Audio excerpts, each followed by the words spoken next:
प्यारे विद्यार्थियों, स्वागत है तुहाडा मेरे यूट्यूब चैनल ਸਾਹਿਤਿਕ जानकारी ते। अज की इस वीडियो विच आपां पंजाबी लोक साहित्य के पहले रूप सुहाग के वड्डे क्वेश्चन आंसर करांगे। पहला प्रश्न देखो साडा, चढ़ चुबारे सुत्या सुहाग विच धी की कहंदी है ते क्यों। इस सुहाग विच धी अपने बाबल, माँ, चाचे ते ताए नूं अपना विआह करन लई कहंदी है क्योंकि वह मुटियार हो गई है ਤੇ ਉਸਦੇ ਰੂਪ ਵੱਲ ਲੋਕ ਮੈਲੀਆਂ ਅੱਖਾਂ ਨਾਲ ਦੇਖਦੇ ਹਨ ਤੇ ਉਸਦੇ ਨਾਲ ਦੀਆਂ ਕੁੜੀਆਂ ਸਹੁਰੇ ਚਲੀਆਂ ਗਈਆਂ ਹਨ। ਤਾਂ ਇਹ ਸਾਰੀਆਂ ਗੱਲਾਂ ਜਿਹੜੀਆਂ ਉਹ ਚੜ੍ਹ ਚੁਬਾਰੇ ਸੁੱਤਿਆ ਸੁਹਾਗ ਵਿੱਚ ਕਹਿੰਦੀ ਹੈ। ਚੜ੍ਹ ਚੁਬਾਰੇ ਸੁੱਤਿਆ ਸੁਹਾਗ ਵਿੱਚ ਧੀ ਕਿਹਨੂੰ ਕਿਹਨੂੰ ਸੰਬੋਧਨ ਕਰਦੀ ਹੈ, ਤਾਂ ਉੱਪਰਲੇ ਕੁਐਸਚਨ ਦਾ ਉਹੀ ਆਨਸਰ ਪਹਿਲੀ ਲਾਈਨ ਆਊਗੀ। ਦੇਖੋ, ਇਸ ਸੁਹਾਗ ਵਿੱਚ ਧੀ ਆਪਣੇ ਬਾਬਲ, ਮਾਂ, ਚਾਚੇ ਤੇ ਚਾਚੀ ਨੂੰ ਸੰਬੋਧਨ ਕਰਦੀ ਹੈ। ਚੜ੍ਹ ਚੁਬਾਰੇ ਸੁੱਤਿਆ ਸੁਹਾਗ ਵਿੱਚ ਭਾਬੋ ਦੇ ਮਨ ਚਾਅ ਕਿਉਂ ਹੈ, ਤਾਂ ਭਾਬੀ ਦੇ ਮਨ ਵਿੱਚ ਚਾਅ ਇਸ ਕਰਕੇ ਹੈ ਕਿਉਂਕਿ ਉਸਨੇ ਮੁਟਿਆਰ ਹੋਈ ਨਨਾਣ ਦਾ ਵਿਆਹ ਕਰਨਾ ਹੈ। ਠੀਕ ਹੈ, ਵਿਆਹ ਵੇਖੂਗੀ ਉਹ ਤੇ ਵਿਆਹ ਕਰੂਗੀ, ਇਸ ਕਰਕੇ ਉਸਦੇ ਮਨ ਦੇ ਵਿੱਚ ਚਾਅ ਹੈ। ਬੇਟੀ ਚੰਨਨ ਦੇ ਓਲੇ ਲੋਕ ਗੀਤ ਵਿੱਚ ਧੀ ਆਪਣੇ ਆਪ ਲਈ ਕਿਹੋ ਜਿਹਾ ਵਰ ਚਾਹੁੰਦੀ ਹੈ। ਦੂਜਾ ਸੁਹਾਗ ਆ ਗਿਆ ਇਹਦੇ ਵਿੱਚ। ਦੇਖੋ, ਇਸ ਲੋਕ ਗੀਤ ਵਿੱਚ ਧੀ ਆਪਣੇ ਲਈ ਬਹੁਤ ਸੋਹਣਾ ਵਰ ਚਾਹੁੰਦੀ ਹੈ। ਦੁਨੀਆ ਭਰ ਦੇ ਮੁੰਡਿਆਂ ਵਿੱਚੋਂ ਇਸ ਤਰ੍ਹਾਂ ਸੋਹਣਾ ਵਰ ਚਾਹੁੰਦੀ ਆ ਉਹ ਵੀ ਜਿਸ ਤਰ੍ਹਾਂ ਹਜ਼ਾਰਾਂ ਤਾਰਿਆਂ ਵਿੱਚੋਂ ਸਭ ਤੋਂ ਸੋਹਣਾ ਚੰਦ ਹੁੰਦਾ ਹੈ ਤੇ ਉਸ ਚੰਦ ਨਾਲੋਂ ਵੀ ਸੋਹਣਾ ਕ੍ਰਿਸ਼ਨ ਕਨਈਏ ਵਰਗਾ ਮਨਮੋਹਣਾ ਵਰ ਚਾਹੁੰਦੀ ਹੈ। ਬੇਟੀ ਚੰਨਨ ਦੇ ਓਲੇ ਲੋਕ ਗੀਤ ਵਿੱਚ ਕਿਸ ਵਿਸ਼ੇ 'ਤੇ ਵਾਰਤਾਲਾਪ ਹੁੰਦਾ ਹੈ ਤੇ ਕਿਹੜੀਆਂ ਧਿਰਾਂ ਵਿਚਕਾਰ ਹੁੰਦਾ ਹੈ। ਵਾਰਤਾਲਾਪ ਹੁੰਦਾ ਦੇਖੋ ਗੱਲਬਾਤ, ਠੀਕ ਹੈ, ਕਿਸ ਵਿਸ਼ੇ 'ਤੇ ਹੁੰਦੀ ਹੈ ਤੇ ਕਿਹੜੀਆਂ ਧਿਰਾਂ ਜਾਨੀ ਕਿਹੜੇ ਦੋ ਜਣਿਆਂ ਦੇ ਵਿਚਕਾਰ ਗੱਲ ਹੁੰਦੀ ਹੈ ਉਹ ਦੱਸਣਾ ਆਪਾਂ। ਤੇ ਇਸ ਲੋਕ ਗੀਤ ਵਿੱਚ ਬਾਪ ਦੁਆਰਾ ਧੀ ਲਈ ਢੂੰਡੇ ਜਾਣ ਵਾਲੇ ਵਰ ਦੇ ਵਿਸ਼ੇ ਉੱਤੇ ਵਾਰਤਾਲਾਪ ਹੁੰਦੀ ਹੈ। ਦੇਖੋ, ਪਹਿਲੇ ਦੇ ਵਿੱਚ ਉਹਨੇ ਪੁੱਛਿਆ ਨਾ, ਬਾਬਲ ਪੁੱਛਦਾ ਵੀ ਕਿਹੋ ਜਿਹਾ ਵਰ ਚਾਹੀਦਾ ਤੈਨੂੰ, ਤਾਂ ਇਹ ਉਹਨਾਂ ਦੋਨਾਂ ਦੇ ਵਿੱਚ ਇਸ ਵਿਸ਼ੇ 'ਤੇ ਵਾਰਤਾਲਾਪ ਹੁੰਦੀ ਹੈ। ਤੇ ਇਸ ਵਾਰਤਾਲਾਪ ਵਿੱਚ ਵਾਰਤਾਲਾਪ ਕਰਨ ਵਾਲੀ ਇੱਕ ਧਿਰ ਹੁੰਦੀ ਹੈ ਜਿਹੜੀ ਉਹ ਧੀ ਹੁੰਦੀ ਹੈ ਤੇ ਦੂਜੀ ਧਿਰ ਉਸਦਾ ਬਾਪ ਹੁੰਦਾ, ਕਿਉਂਕਿ ਦੋਨਾਂ ਦੇ ਵਿਚਕਾਰ ਇਹ ਗੱਲ ਹੁੰਦੀ ਹੈ। ਇਸ ਕਰਕੇ ਦੇਖੋ, ਜਦੋਂ ਆਪਾਂ ਕੁਐਸਚਨ ਨੂੰ ਸਮਝ ਲਿਆ ਚੰਗੀ ਤਰ੍ਹਾਂ ਤਾਂ ਉੱਤਰ ਤਾਂ ਆਪਾਂ ਨੂੰ ਆਪਣੇ ਆਪ ਹੀ ਆ ਜਾਣਾ। ਫਿਰ ਬੇਟੀ ਚੰਨਨ ਦੇ ਓਲੇ ਲੋਕ ਗੀਤ ਵਿੱਚ ਧੀ ਚੰਦਨ ਦਾ ਓਲਾ ਕਿਉਂ ਤਕਾਉਂਦੀ ਹੈ, ਜਾਣੀ ਚੰਦਨ ਦੇ ਦਰਖਤ ਦੇ ਓਲੇ ਉਹ ਖੜੀ ਹੈ। ਧੀ ਚੰਨਨ ਦਾ ਓਲਾ ਇਸ ਕਰਕੇ ਤਕਾਉਂਦੀ ਹੈ ਕਿਉਂਕਿ ਉਸਨੂੰ ਆਪਣੇ ਬਾਪ ਅੱਗੇ ਆਪਣੇ ਲਈ ਮਨ ਭਾਉਂਦਾ ਵਰ ਲੱਭਣ ਦੀ ਬੇਨਤੀ ਕਰਦਿਆਂ ਸੰਗ ਆਉਂਦੀ ਹੈ। ਇਸ ਕਰਕੇ ਜਾਣੀ ਉਹ ਸ਼ਰਮ ਦੀ ਮਾਰੀ ਓਲੇ 'ਚ ਹੋ ਕੇ ਖੜ ਗਈ। ਅਗਲਾ ਵੇਖੋ, ਦੇਈ ਦੇਈ ਵੇ ਬਾਵਲਾ ਨਾਂ ਦੇ ਸੁਹਾਗ ਵਿੱਚ ਇੱਕ ਕੁੜੀ ਕਿਹੋ ਜਿਹਾ ਸੱਸ ਸਹੁਰਾ ਚਾਹੁੰਦੀ ਹੈ। ਅਗਲਾ ਸੁਹਾਗ ਆ ਗਿਆ, ਕਿਹੋ ਜਿਹਾ ਸਹੁਰਾ ਘਰ ਚਾਹੁੰਦੀ ਹੈ ਉਹ, ਰੱਜਿਆ ਪੁੱਜਿਆ, ਜਾਨੀ ਜਿਹੜਾ ਉਹਦਾ ਸਹੁਰਾ ਉਹ ਤਾਂ ਕਹਿੰਦਾ ਰੱਜਿਆ ਪੁੱਜਿਆ, ਕਹਿੰਦੀ ਇਲਾਕੇ ਦਾ ਸਰਦਾਰ ਹੋਵੇ ਤੇ ਸੱਸ ਕੋੜਮੇ ਦੀ ਮੰਨੀ ਪਰਮੰਨੀ ਪ੍ਰਧਾਨ ਹੋਵੇ ਤੇ ਸ਼ਾਂਤ ਸੁਭਾਅ ਵਾਲੀ ਹੋਵੇ, ਈਰਖਾ ਰਹਿਤ ਤੇ ਬਹੁਤੇ ਪੁੱਤਾਂ ਵਾਲੀ ਹੋਵੇ। ਠੀਕ ਹੈ, ਈਰਖਾ ਰਹਿਤ ਜਾਨੀ ਉਹਦੀ ਸੱਸ ਨੂੰ ਗੁੱਸਾ ਨਾ ਆਉਂਦਾ ਹੋਵੇ ਤੇ ਕਿਸੇ ਦੇ ਨਾਲ ਕੋਈ ਈਰਖਾ ਨਾ ਕਰਦੀ ਹੋਵੇ, ਜਿਵੇਂ ਨੂੰਹ ਤੇ ਧੀ ਦਾ ਫਰਕ ਹੈ। ਠੀਕ ਹੈ, ਇਹ ਜਿਹਾ ਈਰਖਾ ਉਹ ਨਾ ਕਰਦੀ ਹੋਵੇ। ਤੇ ਅਗਲਾ ਪ੍ਰਸ਼ਨ ਦੇਖੋ, ਦੇਈ ਦੇਈ ਵੇ ਬਾਵਲਾ ਨਾਂ ਦੇ ਸੁਹਾਗ ਵਿੱਚ ਕੁੜੀ ਦੀ ਖੁਸ਼ਹਾਲ ਘਰ ਬਾਰੇ ਕੀ ਕਲਪਨਾ ਹੈ। ਕੀ ਕਲਪਨਾ, ਦੇਖੋ ਤੁਸੀਂ ਸੁਹਾਗ ਨੂੰ ਪਹਿਲਾਂ ਯਾਦ ਕਰਨਾ ਵੀ ਦੇਈ ਦੇਈ ਵੇ ਬਾਵਲਾ ਵਿੱਚ ਆਪਾਂ ਕੀ ਪੜ੍ਹਿਆ ਸੀ ਤੇ ਕਿਹੋ ਜਿਹਾ ਉਹ ਘਰ ਚਾਹੁੰਦੀ ਹੈ। ਇਸ ਸੁਹਾਗ ਵਿੱਚ ਕੁੜੀ ਚਾਹੁੰਦੀ ਹੈ ਕਿ ਉਸਦਾ ਸਹੁਰਾ ਘਰ ਰੱਜਿਆ ਪੁੱਜਿਆ ਤੇ ਖੁਸ਼ਹਾਲ ਹੋਵੇ ਤੇ ਉਸ ਘਰ ਵਿੱਚ 60-70 ਬੂਰੀਆਂ ਝੋਟੀਆਂ ਹੋਣ। ਠੀਕ ਹੈ, ਤੇ ਘਰ ਵਿੱਚ ਬੈਠਾ ਦਰਜੀ ਲਗਾਤਾਰ ਰੇਸ਼ਮ ਦੇ ਕੱਪੜੇ ਸੀ ਕੇ ਤਿਆਰ ਕਰਦਾ ਹੋਵੇ ਤੇ ਸੁਨਿਆਰਾ ਘਰ ਵਿੱਚ ਬੈਠਾ ਲਗਾਤਾਰ ਗਹਿਣੇ ਘੜ ਰਿਹਾ ਹੋਵੇ। ਇਸ ਤਰ੍ਹਾਂ ਉਸ ਨੂੰ ਘਰ ਵਿੱਚ ਖੁਸ਼ੀਆਂ, ਖਾਣ ਪੀਣ, ਪਹਿਨਣ ਤੇ ਸ਼ਿੰਗਾਰ ਦੇ ਸਮਾਨ ਦੀ ਕੋਈ ਕਮੀ ਨਾ ਆਵੇ। ਵੀ ਇਹੋ ਜਿਹਾ ਘਰ ਉਹ ਕਹਿੰਦੀ ਬਾਵਲਾ ਮੇਰੇ ਲਈ ਲੱਭੀ। ਦੇਈ ਦੇਈ ਵੇ ਬਾਵਲਾ ਲੋਕ ਗੀਤ ਵਿੱਚ ਧੀ ਹੇਠ ਲਿਖੀ ਤੁਕ ਮੁੜ ਮੁੜ ਕਿਉਂ ਸੰਬੋਧਨ ਕਰਦੀ ਹੈ, ਜਿਵੇਂ ਤੇਰਾ ਹੋਵੇਗਾ ਵੱਡੜਾ ਜਸ ਬਾਬਲ ਤੇਰਾ ਪੁੰਨ ਹੋਵੇ। ਠੀਕ ਹੈ, ਕਿਉਂ ਵਾਰ-ਵਾਰ ਇਹ ਸੰਬੋਧਨ ਕਰਦੀ ਹੈ, ਤਾਂ ਉਹ ਇਸ ਕਰਕੇ ਮੁੜ-ਮੁੜ ਸੰਬੋਧਨ ਕਰਦੀ ਹੈ ਕਿ ਬਾਬਲ ਨੂੰ ਉਸਦੇ ਫਰਜ਼ ਬਾਰੇ ਚੇਤੰਨ ਕਰਨਾ ਚਾਹੁੰਦੀ ਹੈ। ਠੀਕ ਹੈ, ਉਹਨੂੰ ਇਹ ਕਹਿੰਦੀ ਹੈ ਕਿ ਉਹ ਉਸ ਦੀਆਂ ਭਾਵਨਾਵਾਂ ਦਾ ਖਿਆਲ ਰੱਖ ਕੇ ਉਸ ਲਈ ਰੱਜਿਆ ਪੁੱਜਿਆ ਤੇ ਖੁਸ਼ਹਾਲ ਘਰ ਲੱਭੇ। ਇਸ ਨਾਲ ਉਸ ਨੂੰ ਵੱਡਾ ਪੁੰਨ ਲੱਗੇਗਾ ਤੇ ਸ਼ਰੀਕਾਂ ਤੇ ਰਿਸ਼ਤੇਦਾਰਾਂ ਵਿੱਚ ਉਸਦੀ ਵਡਿਆਈ ਹੋਵੇਗੀ। ਅਗਲਾ ਸੁਹਾਗ ਆ ਗਿਆ ਸਾਡੇ ਕੋਲ। ਦੇਖੋ, ਅੱਸੂ ਦਾ ਕਾਜ ਰਚਾ ਲੋਕ ਗੀਤ ਵਿੱਚ ਅੱਸੂ ਦੇ ਮਹੀਨੇ 'ਤੇ ਜ਼ੋਰ ਕਿਉਂ ਦਿੱਤਾ ਗਿਆ ਹੈ।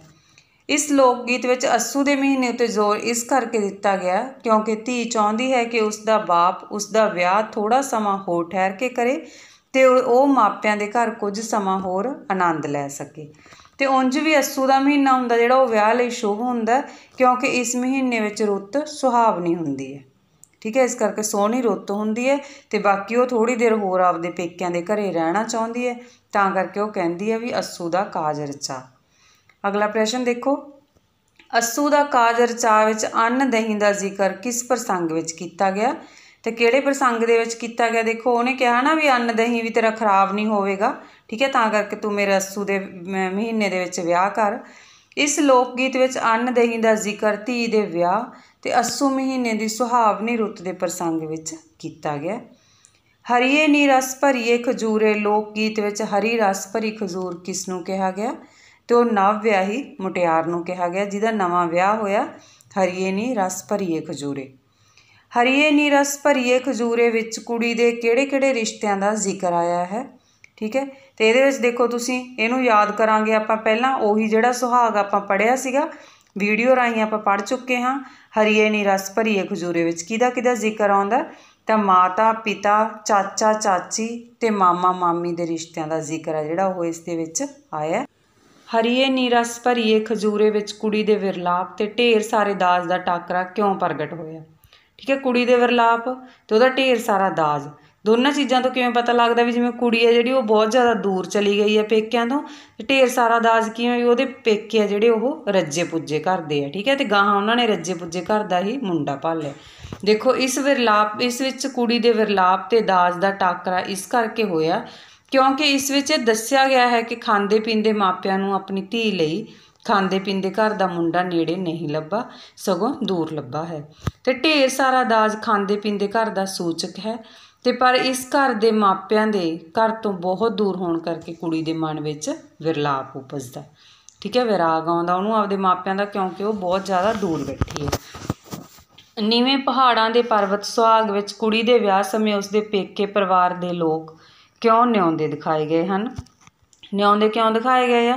ਕਿਉਂਕਿ ਉਹਨਾਂ ਨੂੰ ਆਪਦੀ ਕੁੜੀ ਹੈ ਜਿਹੜੀ ਉਹ ਦੂਜਿਆਂ ਨੂੰ ਦੇਣੀ ਪਈ ਹੈ, ਇਸ ਕਰਕੇ ਉਹ ਨਿਆਉਂਦੇ ਦਿਖਾਏ ਗਏ ਹੈ। ਨਿਆਉਂਦੇ ਜਾਨੀ ਨਿੰਮਦੇ। ਠੀਕ ਹੈ, ਨੀਵੇਂ ਪਹਾੜਾਂ ਦੇ ਪਰਬਤ ਸੁਹਾਗ ਵਿੱਚ ਕੁੜੀ ਦੇ ਵਿਆਹ ਸਮੇਂ ਡੋਲ ਰਹੇ ਪੇਕੇ ਵਾਲਿਆਂ ਨੂੰ ਕਿਹੜੇ ਕਿਹੜੇ ਸ਼ਬਦਾਂ ਨਾਲ ਦਿਲਾਸਾ ਦਿੱਤਾ ਗਿਆ? ਦੇਖੋ ਕਿਹੜੇ ਸ਼ਬਦਾਂ ਨਾਲ ਦਿਲਾਸਾ ਦਿੱਤਾ ਗਿਆ ਵੀ ਤੁਸੀਂ ਕੋਈ ਨਵਾਂ ਕੰਮ ਨਹੀਂ ਕੀਤਾ।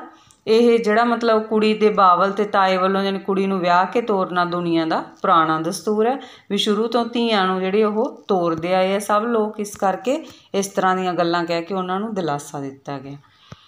ਨੀਵੇਂ ਪਹਾੜਾਂ ਦੇ ਪਰਬਤ ਸੁਹਾਗ ਵਿੱਚ ਭਾਵਾਂ ਦੇ ਪ੍ਰਗਟਾ ਲਈ ਪ੍ਰਕਿਰਤਕ ਸੰਕੇਤ ਕਿਵੇਂ ਵਰਤੇ ਗਏ, ਯਾਨੀ ਕੁਦਰਤੀ ਸੰਕੇਤ ਕਿਵੇਂ ਵਰਤੇ ਗਏ ਆ?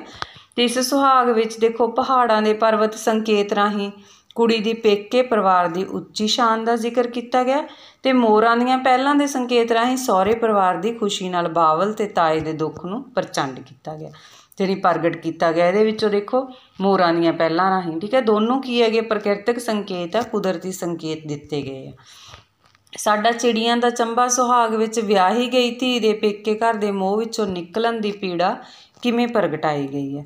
ਤਾਂ ਇਸ ਸੁਹਾਗ ਵਿੱਚ ਵਿਆਹੀ ਗਈ ਧੀ ਦੇ ਪੇਕੇ ਘਰ ਦੇ ਮੋਹ ਵਿੱਚੋਂ ਨਿਕਲਣ ਦੀ ਪੀੜਾ ਦਰਸਾਉਣ ਦੇ ਲਈ ਧੀ ਦੇ ਮੂੰਹੋਂ ਬਾਵਲ ਅੱਗੇ ਤਰਲਾ ਕੀਤਾ ਗਿਆ। ਠੀਕ ਹੈ, ਕਿ ਉਹ ਕਿਸੇ ਨਾ ਕਿਸੇ ਬਹਾਨੇ ਸਹੁਰੇ ਘਰ ਭੇਜਣ ਦੀ ਥਾਂ ਉਸ ਨੂੰ ਆਪਣੇ ਘਰ ਹੀ ਰੱਖ ਲਵੇ। ਇਸੇ ਕਰਕੇ ਉਹ ਪਹਿਲਾਂ ਬਾਵਲ ਨੂੰ ਕਹਿੰਦੀ ਹੈ ਕਿ ਉਸਦੇ ਮਹਿਲਾਂ ਤੇ ਬਾਗਾਂ ਵਿੱਚੋਂ ਉਸਦੇ ਡੋਲੇ ਦੇ ਲੰਘਣ ਜੋਗਾ ਰਾਹ ਨਹੀਂ ਹੈ, ਪਰ ਜਦੋਂ ਉਸਦਾ ਇਹ ਬਹਾਨਾ ਨਹੀਂ ਚੱਲਦਾ ਤਾਂ ਉਹ ਫਿਰ ਬਾਵਲ ਨੂੰ ਕਹਿੰਦੀ ਹੈ ਕਿ ਉਸਦੇ ਜਾਣ ਮਗਰੋਂ ਘਰ ਵਿੱਚ ਨਾ ਕੋਈ ਗੁੱਡੀਆਂ ਪਟੋਲੇ ਖੇਡਣ ਵਾਲੀ ਰਹੇਗੀ, ਨਾ ਕੋਈ ਚਰਖਾ ਕੱਤਣ ਵਾਲੀ ਤੇ ਨਾ ਕੋਈ ਕਸੀਦਾ ਕੱਢਣ ਵਾਲੀ। ਇਸ ਕਰਕੇ ਉਹ ਉਸਨੂੰ ਸਹੁਰੇ ਘਰ ਨਾ ਤੋਰੇ ਤੇ ਆਪਣੇ ਹੀ ਘਰ ਰੱਖ ਲਵੇ।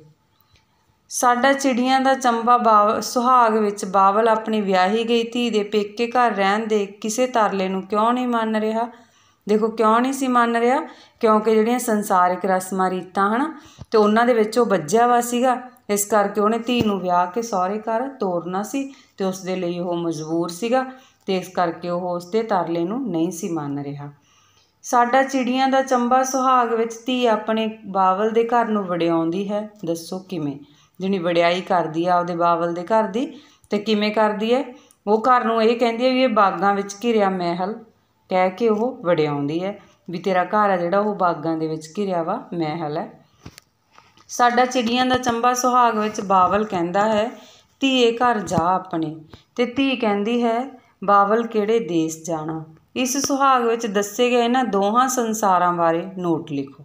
ਠੀਕ ਹੈ, ਦੇਖੋ ਜਿਵੇਂ ਇਹ ਦੋਵੇਂ ਸੰਸਾਰ ਧੀ ਦਾ ਸਹੁਰਾ ਘਰ ਹੈ, ਜਿਵੇਂ ਧੀਏ ਘਰ ਜਾ ਆਪਣੇ ਤਾਂ ਇਹਦਾ ਮਤਲਬ ਉਹ ਵੀ ਸਹੁਰਾ ਘਰ ਹੋ ਗਿਆ ਕੁੜੀ ਦਾ, ਤੇ ਬਾਵਲ ਕਿਹੜੇ ਦੇਸ ਜਾਣਾ ਵੀ ਉਹ ਪੁੱਛਦੀ ਹੈ ਤਾਂ ਇਹ ਵੀ ਉਹਦਾ ਕੀ ਹੈ, ਸਹੁਰਾ ਘਰ ਹੈ।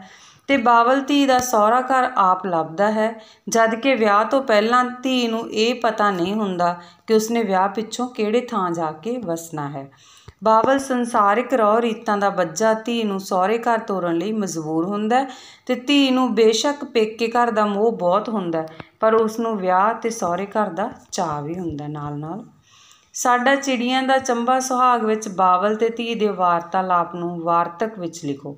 ਠੀਕ ਹੈ, ਵੱਡਾ ਕੁਐਸਚਨ ਲਿਖਣਾ ਇਹਦੇ ਵਿੱਚ। ਦੇਖੋ ਬਾਵਲ ਤੇ ਧੀ ਦੀ ਵਾਰਤਾਲਾਪ ਕੀ ਹੈ ਵੀ ਦੋਨਾਂ ਜਣਿਆਂ ਦੇ ਵਿੱਚ ਕੀ ਕੀ ਗੱਲਾਂ ਹੋਈਆਂ, ਉਹ ਸਾਰੀਆਂ ਆਪਾਂ ਇਹਦੇ ਵਿੱਚ ਦੇਖਣੀਆਂ ਦੱਸਣੀਆਂ। ਧੀ ਆਪਣੇ ਬਾਵਲ ਨੂੰ ਕਹਿੰਦੀ ਹੈ ਕਿ ਉਸ ਦੇ ਘਰ ਵਿੱਚ ਉਹਨਾਂ ਦਾ ਡੇਰਾ ਚਿੜੀਆਂ ਦੇ ਝੁਰਮਟ ਵਾਂਗ ਹੈ, ਜੋ ਕਿ ਆਖਰ ਉੱਡ ਜਾਵੇਗਾ ਤੇ ਪਤਾ ਨਹੀਂ ਕਿਹੜੇ ਦੇਸ਼ ਚਲਾ ਜਾਵੇਗਾ। ਵਿਆਹ ਪਿੱਛੋਂ ਡੋਲੇ ਪਈ ਧੀ ਪੇਕੇ ਘਰ ਦੇ ਮੋਹ ਕਾਰਨ ਜਾਣਾ ਨਹੀਂ ਚਾਹੁੰਦੀ ਤੇ ਆਪਣੇ ਬਾਵਲ ਅੱਗੇ ਤਰਲਾ ਕਰਦੀ ਹੈ ਕਿ ਉਸ ਦੇ ਮਹਿਲਾਂ ਦੀ ਤੰਗ ਗਲੀ ਵਿੱਚੋਂ ਉਸ ਦਾ ਡੋਲਾ ਨਹੀਂ ਲੰਘਦਾ, ਇਸ ਕਰਕੇ ਉਹ ਉਸ ਨੂੰ ਆਪਣੇ ਘਰ ਹੀ ਰੱਖ ਲਵੇ। ਤੇ ਬਾਵਲ ਕੀ ਕਹਿੰਦਾ ਵੀ ਇੱਕ ਇੱਟ ਪਟਾ ਕੇ ਇਸ ਡੋਲੇ ਦੇ ਲੰਘਣ ਜੋਗਾ ਰਾਹ ਬਣਾ ਦਿੰਦਾ ਹਾਂ, ਇਸ ਕਰਕੇ ਉਹ ਰਾਜੀ ਖੁਸ਼ੀ ਆਪਣੇ ਸਹੁਰੇ ਘਰ ਜਾਵੇ। ਧੀ ਫੇਰ ਤਰਲਾ ਕਰਦੀ ਹੈ ਕਿ ਉਸ ਦੇ ਬਾਗਾਂ ਵਿੱਚੋਂ ਡੋਲੇ ਦੇ ਲੰਘਣ ਜੋਗਾ ਰਾਹ ਨਹੀਂ। ਬਾਵਲ ਕਹਿੰਦਾ ਹੈ ਕਿ ਇੱਕ ਟਾਹਲੀ ਵੜਾ ਕੇ ਡੋਲੇ ਦੇ ਲੰਘਣ ਜੋਗਾ ਰਾਹ ਬਣਾ ਦਿੰਦਾ ਹਾਂ ਤੇ ਉਹ ਰਾਜੀ ਖੁਸ਼ੀ ਆਪਣੇ ਘਰ ਜਾਵੇ। ਫੇਰ ਤਰਲਾ ਕਰਦੀ ਹੈ ਧੀ ਕਿ ਬਾਵਲ ਦੇ ਘਰ ਜਾਣ ਤੋਂ ਮਗਰੋਂ ਉਸ ਦੇ ਘਰ ਗੁੱਡੀਆਂ ਪਟੋਲੇ ਖੇਡਣ ਵਾਲੀ ਕੋਈ ਨਹੀਂ ਰਹੇਗੀ। ਤਾਂ ਫਿਰ ਕੀ ਹੁੰਦਾ, ਫਿਰ ਉਹ ਕਹਿੰਦਾ ਬਾਵਲ ਉਹਦਾ ਕਹਿੰਦਾ ਵੀ ਮੇਰੀਆਂ ਪੋਤਰੀਆਂ ਜਿਹੜੀਆਂ ਵੀ ਉਹ ਗੁੱਡੀਆਂ ਪਟੋਲੇ ਖੇਡਣਗੀਆਂ, ਇਸ ਕਰਕੇ ਉਹ ਆਪਣੇ ਸਹੁਰੇ ਘਰ ਹੀ ਜਾਵੇ। ਤੇ ਧੀ ਫਿਰ ਹੋਰ ਤਰਲਾ ਮਾਰਦੀ ਹੈ ਕਿ ਉਹਦੇ ਜਾਣ ਮਗਰੋਂ ਮਹਿਲਾਂ ਵਿੱਚ ਕੋਈ ਚਰਖਾ ਕੱਤਣ ਵਾਲੀ ਨਹੀਂ ਰਹੇਗੀ। ਤਾਂ ਫਿਰ ਬਾਵਲ ਕਹਿੰਦਾ ਵੀ ਮੇਰੀਆਂ ਪੋਤਰੀਆਂ ਜਿਹੜੀਆਂ ਉਹ ਚਰਖਾ ਕੱਤਣਗੀਆਂ, ਇਸ ਕਰਕੇ ਉਹ ਆਪਣੇ ਘਰ ਹੀ ਜਾਵੇ। ਤੇ ਧੀ ਅੰਤਮ ਤਰਲਾ ਕਰਦੀ ਹੋਈ ਕਹਿੰਦੀ ਹੈ ਕਿ ਉਸ ਦੇ ਜਾਣ ਮਗਰੋਂ ਉਸ ਦਾ ਅਧੂਰਾ ਰਹਿ ਗਿਆ ਕਸੀਦਾ ਕੌਣ ਪੂਰਾ ਕਰੇਗਾ। ਤੇ ਬਾਵਲ ਫਿਰ ਉੱਤਰ ਦਿੰਦਾ ਕਿ ਉਸ ਦੇ ਜਾਣ ਮਗਰੋਂ ਉਸ ਦੀਆਂ ਜਿਹੜੀਆਂ ਪੋਤਰੀਆਂ ਜਾਨੀ ਬਾਵਲ ਦੀਆਂ ਪੋਤਰੀਆਂ ਵੀ ਉਹ ਕਸੀਦਾ ਕੱਢਣਗੀਆਂ, ਇਸ ਕਰਕੇ ਉਹ ਰਾਜੀ ਖੁਸ਼ੀ ਆਪਣੇ ਸਹੁਰੇ ਘਰ ਜਾਵੇ। ਅਗਲਾ ਦੇਖੋ, ਸਾਡਾ ਚਿੜੀਆਂ ਦਾ ਚੰਬਾ ਸੁਹਾਗ ਵਿੱਚ ਆਪਣੇ ਪੇਕੇ ਘਰੋਂ ਨਾ ਜਾਣ ਲਈ ਕਿਹੜੀਆਂ ਕਿਹੜੀਆਂ ਦਲੀਲਾਂ ਦਿੰਦੀ ਹੈ ਧੀ। ਧੀ ਆਪਣੇ ਪੇਕੇ ਘਰੋਂ ਨਾ ਜਾਣ ਲਈ ਆਪਣੇ ਬਾਵਲ ਨੂੰ ਪਹਿਲਾਂ ਕਹਿੰਦੀ ਹੈ ਕਿ ਮਹਿਲਾਂ ਤੇ ਬਾਗਾਂ ਵਿੱਚੋਂ ਉਸ ਦਾ ਡੋਲਾ ਬਾਹਰ ਨਿਕਲਣ ਜੋਗਾ ਨਹੀਂ ਰਿਹਾ। ਠੀਕ ਹੈ, ਵੀ ਰਾਹ ਨਹੀਂ ਹੈਗਾ ਉਹਦੇ ਕੋਲੇ ਉਹਨਾਂ। ਜਦੋਂ ਇਹ ਦਲੀਲ ਨਹੀਂ ਚੱਲਦੀ ਉਹਦੀ, ਤਾਂ ਉਹ ਫਿਰ ਆਪਦੇ ਬਾਵਲ ਨੂੰ ਕਹਿੰਦੀ ਹੈ ਕਿ ਘਰੋਂ ਜਾਣ ਮਗਰੋਂ ਉਸ ਦੇ ਘਰ ਵਿੱਚ ਕੋਈ ਗੁੱਡੀਆਂ ਪਟੋਲੇ ਖੇਡਣ ਵਾਲੀ ਨਹੀਂ ਰਹੇਗੀ, ਨਾ ਕੋਈ ਚਰਖਾ ਕੱਤਣ ਵਾਲੀ ਤੇ ਨਾ ਹੀ ਕੋਈ ਕਸੀਦਾ ਕੱਢਣ ਵਾਲੀ। ਦੇਖੋ ਉੱਪਰਲਾ ਪ੍ਰਸ਼ਨ ਹੈ ਜਿਹੜਾ ਉਹ ਥੋੜ੍ਹਾ ਜਿਹਾ ਵੱਡਾ ਤਾਂ ਜ਼ਰੂਰ ਹੈ, ਪਰ ਸਾਰੀਆਂ ਗੱਲਾਂ ਜਿਹੜੀਆਂ ਬਾਕੀਆਂ ਦੇ ਵਿੱਚ ਥੋੜ੍ਹੀਆਂ ਥੋੜ੍ਹੀਆਂ ਕਰਕੇ ਦਿੱਤੀਆਂ ਹੋਈਆਂ ਤੇ ਉੱਪਰਲੇ ਪ੍ਰਸ਼ਨ ਦੇ ਵਿੱਚ ਇਕੱਠੀਆਂ ਦਿੱਤੀਆਂ ਹੋਈਆਂ, ਉਹਦੇ ਨਾਲ ਹੀ ਸੰਬੰਧਿਤ ਇਹਦਾ ਆਨਸਰ ਹੈ ਨੀਚੇ ਵਾਲੇ ਦਾ। ਤੇ ਇਸ ਕਰਕੇ ਸਾਰੇ ਕੁਐਸਚਨਾਂ ਨੂੰ ਚੰਗੀ ਤਰ੍ਹਾਂ ਦੇਖੋ ਤੇ ਸਮਝੋ। ਠੀਕ ਹੈ, ਤਾਂ ਕਿ ਤੁਹਾਡੇ ਚੰਗੀ ਤਰ੍ਹਾਂ ਯਾਦ ਹੋ ਸਕਣ। ਨਿੱਕੀ ਜਿਹੀ ਸੂਈ ਵਟਮਾ ਧਾਗਾ ਸੁਹਾਗ ਵਿੱਚ ਕਸੀਦਾ ਕੌਣ ਕੱਢ ਰਹੀ ਹੈ, ਤਾਂ ਉਹ ਕੱਢ ਰਹੀ ਹੈ ਇੱਕ ਮੁਟਿਆਰ ਜਿਹਦਾ ਵਿਆਹ ਰੱਖਿਆ ਵਾ। ਦੇਖੋ, ਨਿੱਕੀ ਜਿਹੀ ਸੂਈ ਵਟਮਾ ਧਾਗਾ ਸੁਹਾਗ ਵਿੱਚ ਧੀ ਦੇ ਰੋਣ ਦਾ ਕਾਰਨ ਕੀ ਹੈ। ਤਾਂ ਕੀ ਕਾਰਨ ਹੈ ਧੀ ਦੇ ਰੋਣ ਦਾ ਕਿ ਉਸ ਦਾ ਵਿਆਹ ਧਰਿਆ ਜਾਣਾ ਹੈ, ਜਿਸ ਦੇ ਸਿੱਟੇ ਵਜੋਂ ਉਸ ਨੂੰ ਆਪਣੇ ਮਾਪਿਆਂ ਦਾ ਘਰ ਛੱਡ ਕੇ ਸਦਾ ਲਈ ਸਹੁਰੇ ਘਰ ਦੇ ਪ੍ਰਦੇਸ਼ ਵਿੱਚ ਰਹਿਣਾ ਪਵੇਗਾ। ਇਸ ਗੱਲ ਦੇ ਦੁਖਦਾਈ ਅਹਿਸਾਸ ਕਰਕੇ ਹੀ ਉਹ ਰੋ ਰਹੀ ਹੈ। ਨਿੱਕੀ ਜਿਹੀ ਸੂਈ ਵਟਮਾ ਧਾਗਾ ਸੁਹਾਗ ਵਿੱਚ ਕਿਹੜੇ ਕਿਹੜੇ ਰਿਸ਼ਤਿਆਂ ਦਾ ਜ਼ਿਕਰ ਆਇਆ। ਤਾਂ ਇਸ ਸੁਹਾਗ ਵਿੱਚ ਦੇਖੋ ਪਿਓ ਤੇ ਧੀ, ਵੀਰ ਤੇ ਭੈਣ, ਚਾਚਾ ਤੇ ਭਤੀਜੀ, ਮਾਮਾ ਭਾਣਜੀ ਦੇ ਰਿਸ਼ਤਿਆਂ ਦਾ ਜ਼ਿਕਰ ਆਇਆ। ਤੇ ਨਿੱਕੀ ਜਿਹੀ ਸੂਈ ਵਟਮਾ ਧਾਗਾ ਸੁਹਾਗ ਵਿੱਚ ਕੌਣ ਪ੍ਰਦੇਸ਼ਨ ਹੋ ਰਹੀ ਹੈ, ਤਾਂ ਇੱਕ ਮੁਟਿਆਰ ਹੈ ਜਿਹੜੀ ਉਹ ਪ੍ਰਦੇਸ਼ਨ ਹੋ ਰਹੀ ਹੈ। ਇਹ ਸਨ ਸਾਡੇ ਪੰਜਾਬੀ ਲੋਕ ਸਾਹਿਤ ਦੇ ਸਭ ਤੋਂ ਪਹਿਲੇ ਟੌਪਿਕ ਸੁਹਾਗ ਨਾਲ ਸੰਬੰਧਿਤ ਕੁਐਸਚਨ ਆਨਸਰ। ਇਹਨਾਂ ਨੂੰ ਧਿਆਨ ਨਾਲ ਵੇਖੋ ਤੇ ਯਾਦ ਕਰੋ। ਤੇ ਜੇ ਮੇਰੇ ਚੈਨਲ ਤੇ ਪਹਿਲੀ ਵਾਰ ਆਏ ਹੋ ਤਾਂ ਚੈਨਲ ਨੂੰ ਸਬਸਕ੍ਰਾਈਬ ਕਰਕੇ ਬੈਲ ਆਈਕਨ ਦਬਾਓ ਤਾਂ ਕਿ ਹਰ ਵੀਡੀਓ ਦਾ ਨੋਟੀਫਿਕੇਸ਼ਨ ਤੁਹਾਡੇ ਕੋਲ ਸਭ ਤੋਂ ਪਹਿਲਾਂ ਪਹੁੰਚ ਸਕੇ।